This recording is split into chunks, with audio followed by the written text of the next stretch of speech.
Hey guys, it is Saturday the 27th and I just got back from Winn-Dixie. I ran in there just to pick up this and this and ended up with all of this. So in our area, you cannot find flanken ribs. It is so hard to find them. I see other people post them on their channel and they are not expensive where they get them, but here they are so expensive. They cost as much as regular steak. Like here it's $9.29 a pound, and that is the cheapest I have found them. So I had stopped in yesterday to pick up some flanken ribs and they had one tiny little package. So I talked to the meat department and they agreed to cut me a giant package, which I am going to separate and freeze in vacuum seal bags. But I'll just go ahead and take you through some of the other deals I found while I was there. I spent a total of $136.25.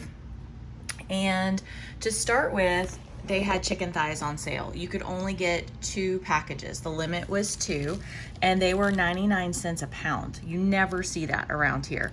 So this is $5.48 for that package, and this one is $6.02.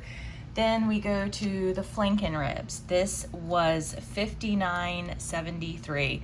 Normally they're $11.99 a pound, but if you're a member, use your Winn-Dixie card, you can get them for $9.29 a pound. Still pretty pricey if you ask me, but this is probably my favorite cut of meat that I've had in forever, and if it's something I can eat all the time and not get sick of, then I will buy it.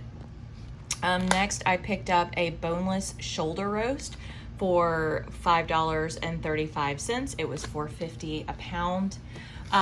This is the other cut of meat, these boneless shoulder steaks. I've never seen those before, and I picked one up that was on a quick sale. And we tried it last night on the grill. So good. So I went ahead and picked up 2 more while I was there, and I'm gonna separate these and vacuum seal them. So this one was $14.54 and this one was $14.33, and this will feed Chris and I. Each package will feed us for a couple of meals. So I see that as a win. This one is a boneless chuck steak. It's pretty thin. It was on a quick sale, $4.53. And again, another boneless chuck steak for $6.92. Now, I did not look at the carb count on these when I bought them. They just had them on BOGO. And I'm like, oh, okay, cheddar, jalapeno. How bad can it be? It's like 6 carbs a sausage. Kind of ridiculous. So those were on sale for $5.99. So for $3 a package, I got those. But that won't be sitting down and having sausage as a meal. That'll be sausage as a side with that carb count. And then here we have cheeses, some sliced provolone, some quesadilla cheese and Mexican style. This was $2.99, $2.69, $2.69. And then this, which I kept missing last year. I know it is horrible. I know it is bad for you. And I still bought it anyway. So that was $4.99, sugar-free peppermint mocha coffee creamer. I have coffee maybe once a week. I'm not a huge coffee person, so this will last me quite a bit, and I will have an iced coffee with that. So that is my total carnivore haul. Hope everyone is having a great weekend. I'm gonna get this meat vacuum sealed and separated and get on to cleaning my house. Have a great day. Hey guys, one of the things I just wanted to add to the end of this is that when you're vacuum sealing stuff, I try and keep all of our freezers, we have 3-4 freezers, pretty organized, and label things, but not just label things as to what they are. So this one just says shoulder steak. Some of the things that are chuck steaks, I know they're further down in my list somewhere. Chuck steak, shoulder steaks, I will put, if they look good enough to grill, I will write to grill on them and then put them with my steaks, things that go on the grill.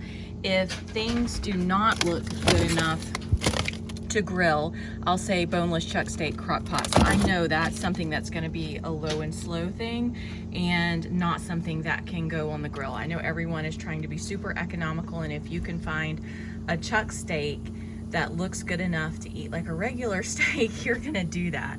So you know, we just keep everything labeled whenever possible. And of course, I pull the one thing that the label has rubbed off of, but I'm pretty sure we can tell that are chicken wings, and it is in my box of bone-in chicken. So I just want to show you how I do it. It makes it super easy if my husband needs to come out and pull meat and I haven't pulled it to defrost. And I also, on each of our freezers, I have a list that just kind of, so you can look at this list before opening the freezer. We're in Florida and the humidity here is insane. So the longer you have your freezer open, especially on a hot day, you're getting a ton of humidity. So just look down the list. You can find what you're looking for. I know that bone-in chicken and boneless chicken and my roasts and ribs are going to be on the 4th shelf. So I can just look down, and then each of the freezers has one. This one is for the side-by-side. I pretty much have all the pork in this one. And then my other chest freezer, which I will link a video in the corner on how I organize that. I have all of that stuff there.